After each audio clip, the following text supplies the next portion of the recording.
vibeBooks presents The Old Street Lamp by Hans Andersen. Content: The Old Street Lamp. Did you ever hear the story of the old street lamp? It is not remarkably interesting, but for once you may as well listen to it. It was a most respectable old lamp, which had seen many years of service, and now was to retire with a pension. It was this very evening at its post for the last time, giving light to the street. Its feelings were something like those of an old dancer at the theater who is dancing for the last time, and knows that on the morrow she will be in her garret, alone and forgotten. The lamp had very great anxiety about the next day, for it knew that it had to appear for the first time at the town hall to be inspected by the mayor and the council, who were to decide whether it was fit for further service, whether it was good enough to be used to light the inhabitants of one of the suburbs, or in the country at some factory.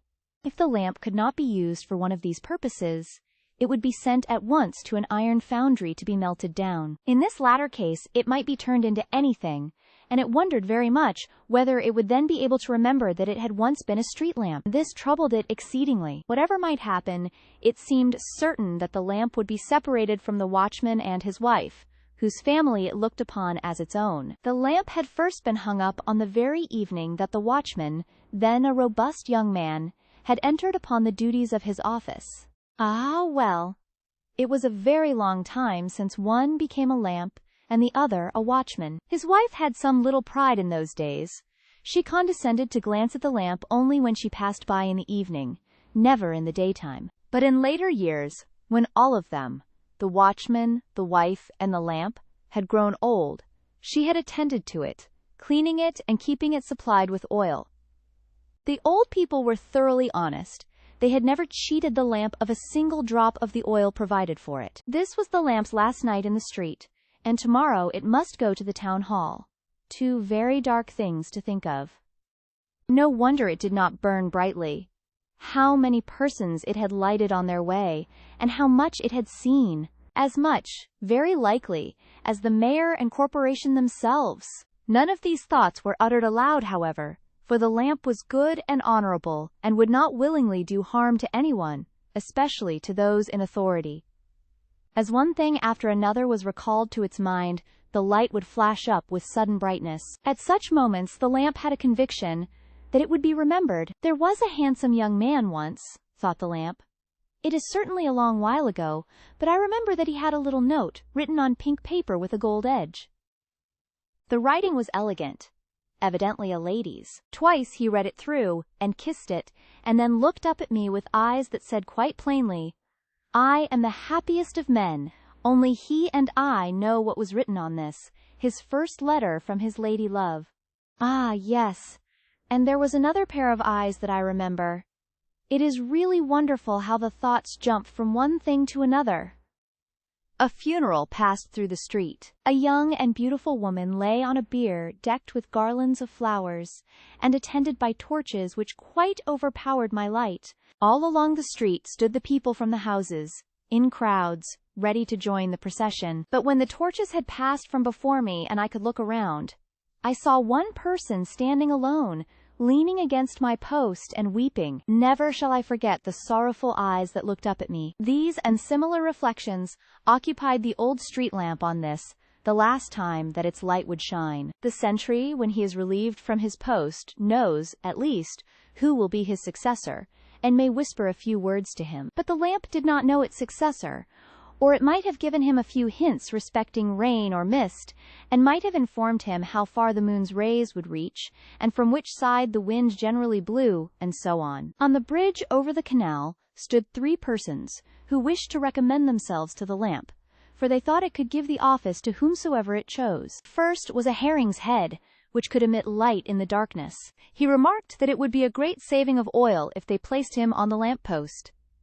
Number 2 was a piece of rotten wood which also shines in the dark. He considered himself descended from an old stem, once the pride of the forest. The third was a glowworm, and how he found his way there the lamp could not imagine, yet there he was, and could really give light as well as the others. But the rotten wood and the herring's head declared most solemnly, by all they held sacred, that the glowworm only gave light at certain times and must not be allowed to compete with them. The old lamp assured them that not one of them could give sufficient light to fill the position of a street lamp, but they would believe nothing that it said. When they discovered that it had not the power of naming its successor, they said they were very glad to hear it, for the lamp was too old and worn out to make a proper choice. At this moment, the wind came rushing round the corner of the street and through the air holes of the old lamp. "What is this I hear?" it asked. "Are you going away tomorrow? Is this evening the last time we shall meet? Then I must present you with a farewell gift. I will blow into your brain, so that in future not only shall you be able to remember all that you have seen or heard in the past, but your light within shall be so bright that you will be able to understand all that is said or done in your presence." "Oh, that is really a very, very great gift," said the old lamp. "I thank you most heartily. I only hope I shall not be melted down." "That is not likely to happen yet," said the wind. "I will also blow a memory into you, so that, should you receive other similar presents, your old age will pass very pleasantly." "That is, if I am not melted down," said the lamp. "But should I, in that case, still retain my memory?" "Do be reasonable, old lamp," said the wind, puffing away. At this moment, the moon burst forth from the clouds. "What will you give the old lamp?" asked the wind. "I can give nothing," she replied. "I am on the wane, and no lamps have ever given me light, while I have frequently shone upon them." With these words the moon hid herself again behind the clouds, that she might be saved from further importunities. Just then a drop fell upon the lamp from the roof of the house, but the drop explained that it was a gift from those gray clouds, and perhaps the best of all gifts. "I shall penetrate you so thoroughly," it said, "that you will have the power of becoming rusty, and, if you wish it, can crumble into dust in one night." But this seemed to the lamp a very shabby present, and the wind thought so too. "Does no one give any more? Will no one give any more?" shouted the breath of the wind, as loud as it could. Then a bright, falling star came down, leaving a broad, luminous streak behind it. "What was that?" cried the herring's head. "Did not a star fall? I really believe it went into the lamp. Certainly, when such high-born personages try for the office, we may as well go home." And so they did, all three, while the old lamp threw a wonderfully strong light all around. "This is a glorious gift," it said. "The bright stars have always been a joy to me, and have always shone more brilliantly than I ever could shine, though I have tried with my whole might. Now they have noticed me, a poor old lamp, and have sent me a gift that will enable me to see clearly everything that I remember, as if it still stood before me, and to let it be seen by all those who love me. And herein lies the truest happiness, for pleasures which we cannot share with others are only half enjoyed." "That sentiment does you honor," said the wind.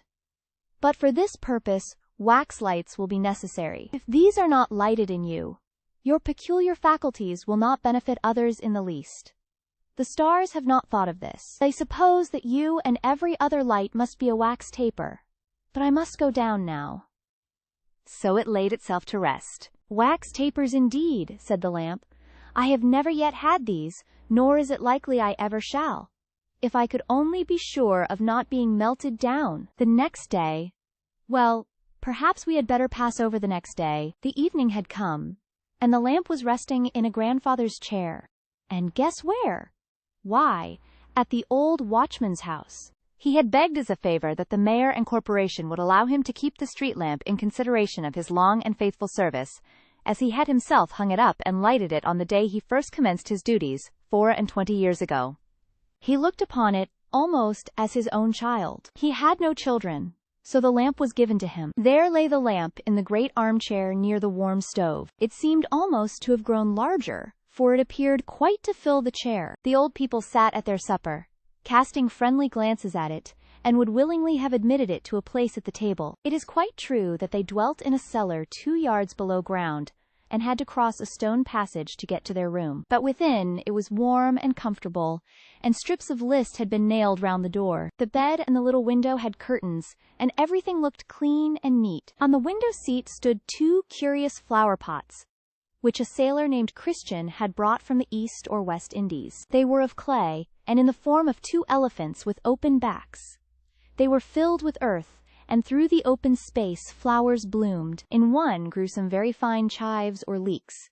This was the kitchen garden. The other, which contained a beautiful geranium, they called their flower garden. On the wall hung a large colored print, representing the Congress of Vienna and all the kings and emperors. A clock with heavy weights hung on the wall and went tick, tick, steadily enough, yet it was always rather too fast, which, however, the old people said was better than being too slow. They were now eating their supper, while the old street lamp, as we have heard, lay in the grandfather's armchair near the stove. It seemed to the lamp as if the whole world had turned round. But after a while the old watchman looked at the lamp and spoke of what they had both gone through together, in rain and in fog, during the short bright nights of summer, or in the long winter nights, through the drifting snowstorms when he longed to be at home in the cellar. Then the lamp felt that all was well again. It saw everything that had happened quite clearly, as if the events were passing before it. Surely the wind had given it an excellent gift. The old people were very active and industrious.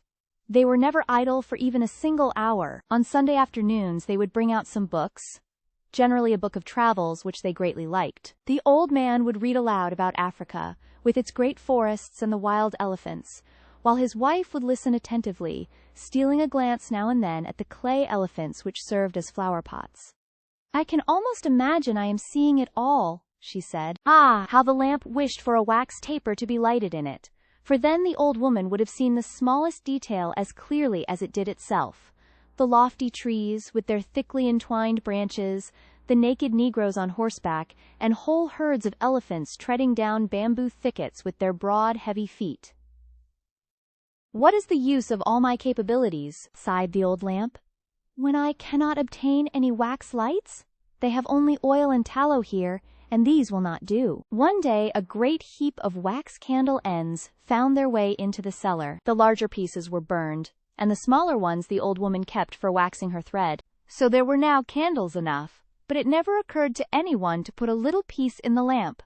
"Here I am now, with my rare powers," thought the lamp. "I have faculties within me, but I cannot share them. They do not know that I could cover these white walls with beautiful tapestry, or change them into noble forests, or indeed, to anything else they might wish." The lamp, however, was always kept clean and shining in a corner, where it attracted all eyes. Strangers looked upon it as lumber, but the old people did not care for that.